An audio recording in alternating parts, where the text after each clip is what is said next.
Oke, selamat malam teman-teman. Selamat datang kembali di channel Maju Terus Studio. Masih bersama saya Samuel sebagai instruktur kalian. Oke, hari ini kita akan melanjutkan pembelajaran kita tentang Photoshop. Hari ini kita ada di video yang kedua dari basic 1. Kita akan melanjutkan apa yang telah kita pelajari kemarin. Seperti biasa, materi sudah saya siapkan, jadi supaya kita belajarnya terstruktur gitu ya. Hari ini kita akan belajar tentang transform, kemudian fungsi dari rectangular marquee tool dan elliptical marquee tool. Kita sudah belajar kemarin. Hari ini kita akan melihat fungsi dari tool ini. Dia memiliki dua fungsi, yaitu sebagai selektor atau seleksi, yang kedua sebagai pembentuk objek. Nanti kita akan langsung praktek. Yang ketiga, kita akan belajar tentang rectangle tool, yang di dalamnya ada beberapa tool, yaitu rounded rectangle tool, ellipse tool, polygon tool, line tool, dan custom shape tool. Mungkin kita tidak belajar semua ya, kita mungkin cuma ambil 3 aja, sisanya bisa teman-teman coba sendiri. Oke, yang keempat kita akan mengenal tentang type tool, yaitu untuk memasukkan menginput huruf ya di Photoshop. Untuk yang kelima dan keenam dan ketujuh itu adalah alat bantu kita ketika bekerja. Kita akan coba semua. Untuk teman-teman ketahui, nanti setelah video ini basic 1.2, video berikutnya kita akan langsung eksekusi apa yang telah kita pelajari. Jadi supaya kita lebih cepat belajarnya. Mungkin kita masih bikin yang sederhana ya, mungkin kita masih bikin kartu nama, tapi itu baik buat teman-teman supaya lebih cepat belajarnya. Oke, kita langsung aja.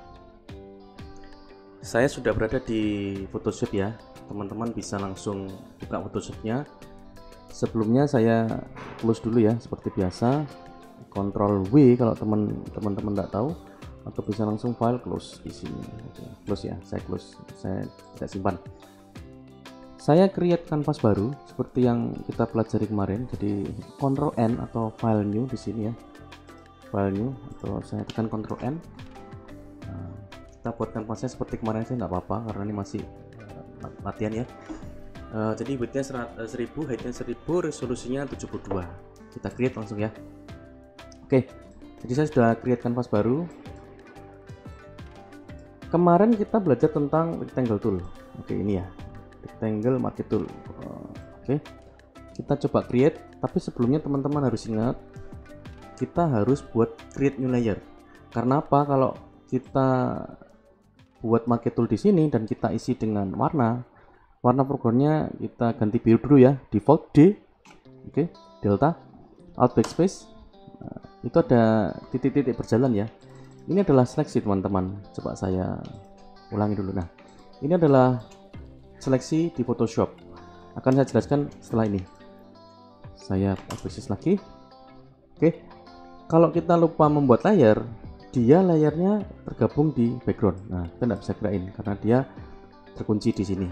Oke. Jadi sebelumnya kita harus create new layer. Kita tekan yang kanan bawah di sini, create a new layer atau Ctrl Shift N. Ctrl Shift N ya. Kita namakan kotak gitu aja lah, apa. Kotak. Jadi kita sekarang berada di layar kotak ini ya. Oke. Kita gunakan marquee tool. Saya akan jelaskan yang pertama transform, jadi mudah saja kita buat sembarang aja ya. Kalau teman-teman lupa, tekan shift untuk membentuk bujur sangkar.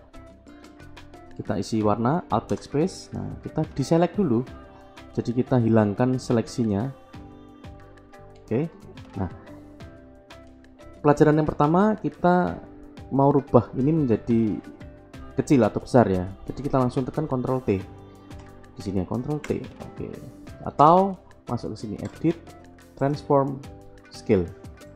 Nah, seperti biasa kalau teman-teman tekan shift, dia proporsinya tidak akan berubah, jadi tetap bentuk bujur sangkar ya. Kalau teman-teman tidak tekan shiftnya, dia akan terserah kita mau merubah seperti apa, jadi agak distorsi gitu ya. Jadi itu saya kembalikan teman-teman. Oke, kita rubah aja, kita tekan Ctrl T, kita rubah jadi agak kecil. Oke, jadi itu yang pertama yang telah kita pelajari, yaitu transform. Kita masuk ke yang kedua, masih di kanvas ini ya. kita akan belajar tentang fungsi dari rectangular marquee tool dan elliptical marquee tool. Oke. Yang pertama adalah sebagai seleksi. Maksudnya apa? Maksudnya seperti ini. Ini saya buang ya, masukkan tempat sampah di sebelah sini, ada trash ini, atau kalian bisa langsung delete aja nggak apa-apa. Oke. Jadi seleksi ini maksudnya apa? Kita langsung aja. Jadi gini, jika tidak ada seleksi, jadi ini kosong ya, tidak ada seleksi, kita coba create new layer. Nah, ini tidak ada seleksi yang di kanvasnya tidak ada. Jadi kita semua kanvas ini akan berfungsi sebagai layer yang aktif.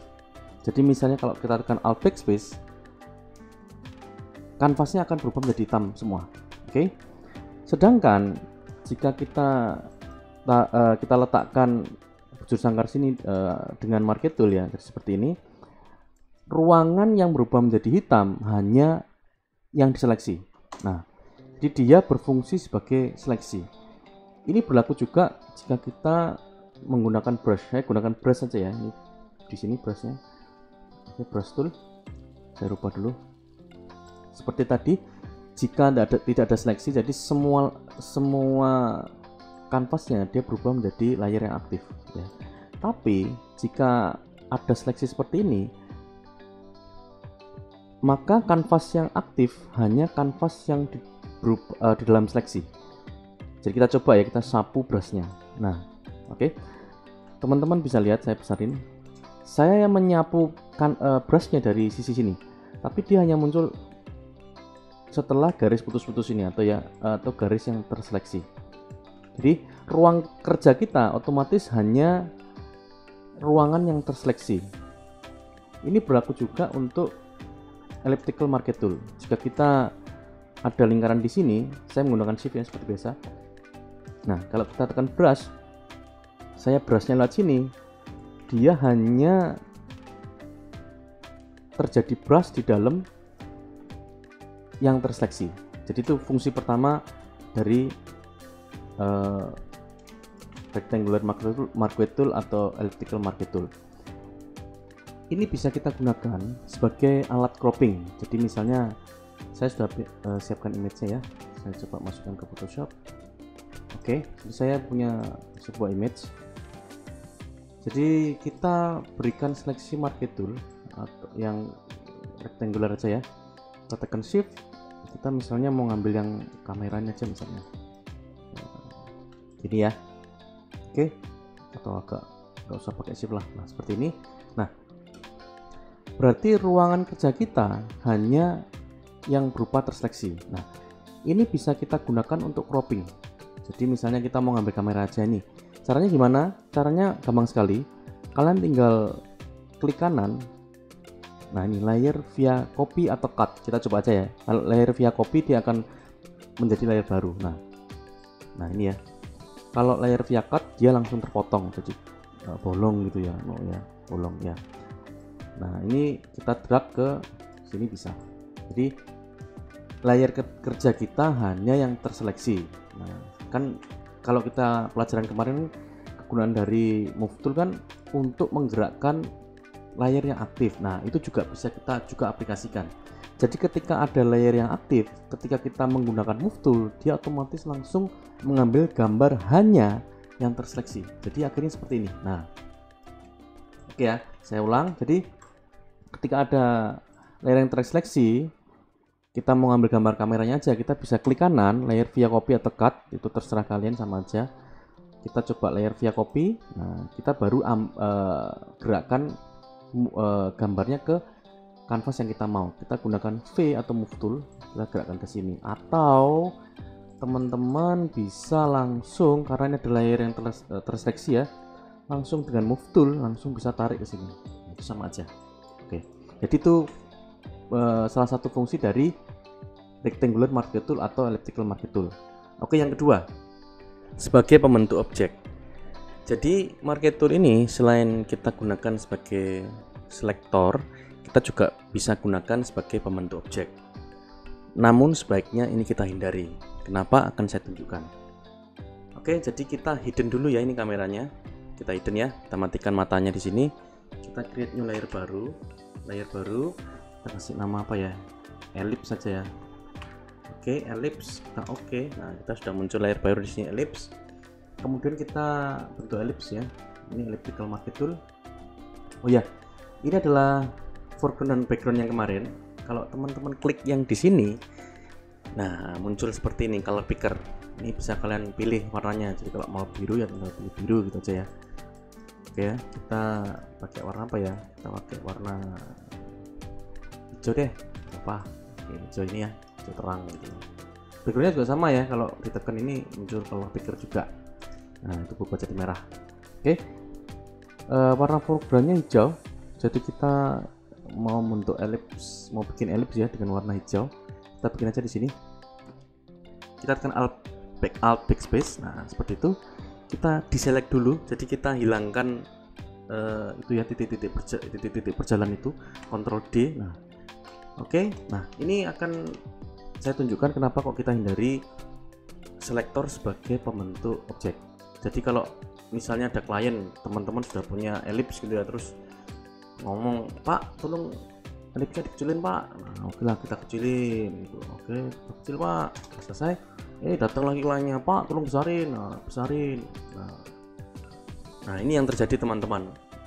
Nah, ellipse-nya jadi kabur ya. Kalau teman-teman lihat ujung-ujung ini kan jadi nggak jelas gitu ya. Jadi lebih baik teman-teman hindari marquee tool sebagai pembentuk objek. Kita fungsikan sebagaimana mestinya, sebagai selektor atau seleksi. Tapi sebenarnya ada kemungkinan juga kita tetap pakai sebagai pembentuk objek ya. Kalau misalnya kita memang tidak ada niat untuk merubah ukuran, jadi misalnya kita membuat postingan Instagram, memang ukurannya cuma ya itu aja, tidak diganti ya, tidak ada masalah teman-teman menggunakan marquee tool sebagai selektor. Tapi alangkah baiknya kalau kita menggunakan tool yang lain. Oke, kita lanjut aja. Kita akan belajar tentang kita masuk rectangle ke bagian yang kedua ya. Jadi kita akan langsung belajar tentang rectangle tool. Nah, teman-teman, ini adalah alat yang benar untuk membuat sebuah objek daripada marquee tool. Jadi gitu ya. Oke, kita langsung aja, kita hidden dulu ellipse-nya. Jadi kita ini hidden dulu ya. Kita matikan ini matanya. Kita create new layer. Ctrl Shift N. Oke, seperti biasa. Atau create new layer dari sini. Kita beri nama apa ya? Kotak misalnya, gitu ya. Oke. Kemudian kita akan langsung belajar tentang rectangle tool. Ini toolnya di sini posisinya. Nah, oke. Ada beberapa tool yang akan kita kenal. Nah, kalau teman ada drop down menunya. Jadi ada beberapa tool, yaitu rectangle tool, rounded rectangle tool, ellipse tool, polygon tool, line tool, dan custom shape tool. Kita belajar dua aja ya, dua atas ini ya. Nanti sisanya bisa teman-teman coba sendiri karena pada prinsipnya penggunanya sama. Oke, kita pertama belajar tentang rectangle tool. Nah, ketika kita menggunakan rectangle tool, ada dua hal yang perlu kalian ketahui, yaitu di kiri atas ini ada path dan shape. Yang pixel nanti dulu lah ya. Jadi kita akan belajar dua hal. Kita akan belajar path dan shape. Oke. Kita belajar yang path dulu. Oke. Jadi nanti tampilannya akan seperti ini, ada huruf plusnya gitu ya. Kalau kita tekan shift seperti biasa, dia akan bentuk bujur sangkar. Nah, seperti itu ya. Nah, ketika kalian drag gitu ya, klik kiri tahan, dia akan bentuk seperti path, nah, seperti garis kayak garis-garis kayak ada kotak-kotaknya gitu ya. Nah, untuk memberi warna di garis yang telah kita buat atau kotak yang telah kita buat, setelah klik kiri tahan, teman-teman klik kanan. Nah, ada pilihannya. Kalian mau ngapain? Nah, ini ada beberapa hal, tapi kita nggak usah semua aja ya. Kita dua aja yang mau kita pelajari ya. Nanti saya teman-teman belajar sendiri. Ada max selection dan fill path. Nah, kalau max selection berarti kita jadikan garis yang telah kita buat menjadi sebuah seleksi.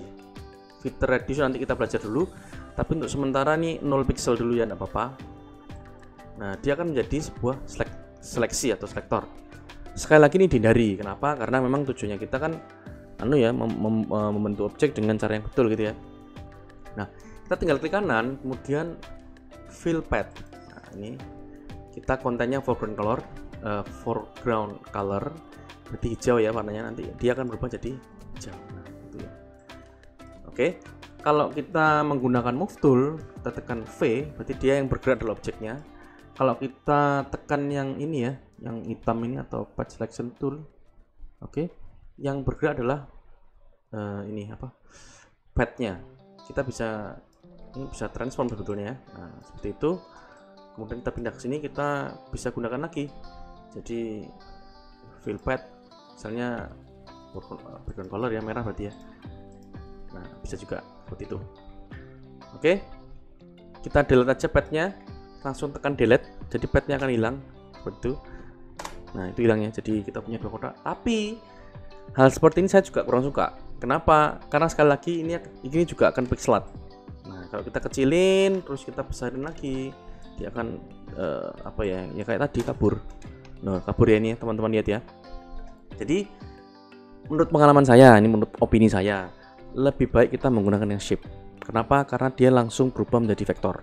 Oke ya, kita delete aja, kita simpan aja lah ya. Nah, oke, jadi kita misalnya punya rectangle tool ya. Nah, kita gunakan yang shape. Ini lebih bagus. Nah, itu ya, kotak 2 misalnya. Warna hijau tetap sama. Kita gunakan yang shape ya, jangan lupa ini dirubah, path berubah ke shape. Nah, kita punya sebuah bujur sangkar. Loh, kok jadi gitu? Ini ada yang salah nih. Oh ini ya. Nggak mau mati lah, gitu ya. Ini harusnya kita hilang deh.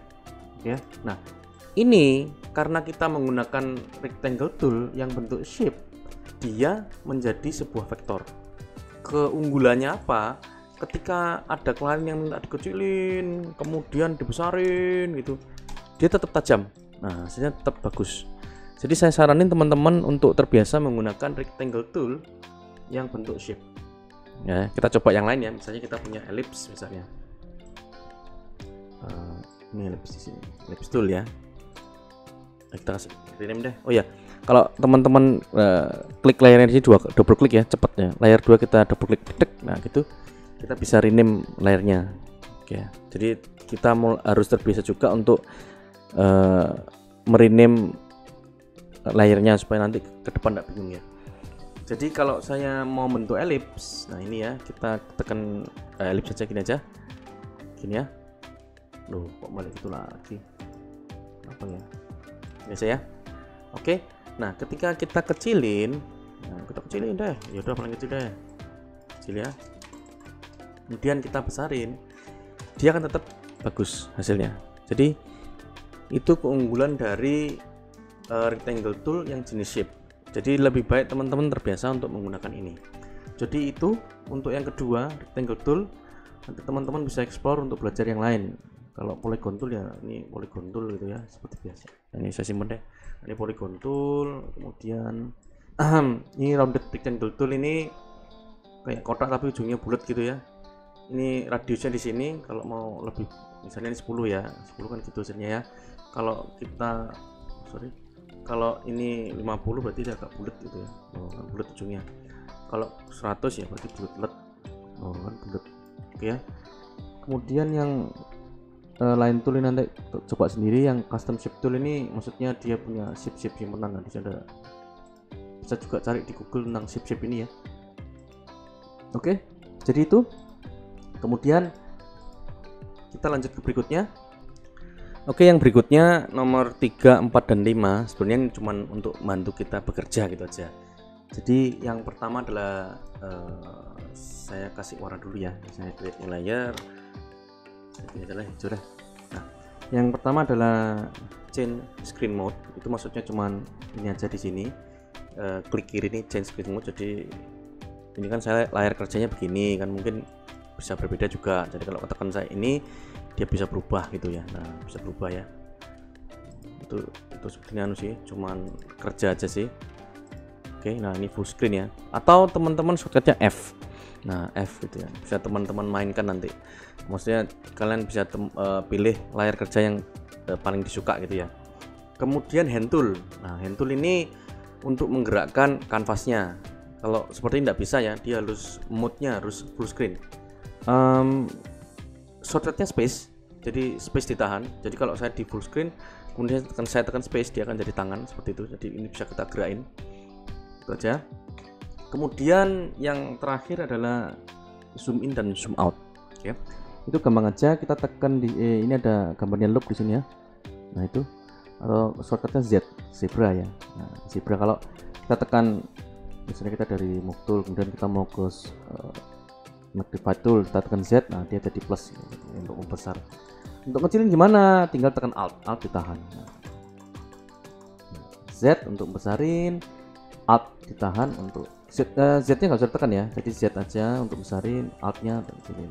Atau kalau kita dari move tool misalnya, jadi itu berubah lagi lambangnya, kita tekan control space. Nah, dia juga jadi magnify tool, jadi control space atau control alt space. Nah, dia jadi kecil. Itu membantu kita bekerja sih, jadi supaya cepat nanti bekerjanya. Oke, jadi itu dulu teman-teman video untuk hari ini. Untuk video berikutnya kita akan langsung praktek ya. Kita mungkin bikin yang sederhana dulu seperti pembukaan tadi. Kita akan langsung bikin kartu nama. Kenapa? Karena dengan praktek teman-teman saya yakin akan belajar lebih cepat. Oke. Jadi itu dulu. Terima kasih telah menyaksikan video yang banyak kekurangan ini. Saya mohon maaf sebesar-besarnya, tapi saya akan berusaha memberikan yang terbaik buat teman-teman. Jangan lupa like dan subscribe untuk video berikutnya supaya mendapatkan update-update terbaru. Oke. Kita akan berjumpa di video berikutnya untuk membuat name card. Sampai jumpa dan jangan lupa maju terus.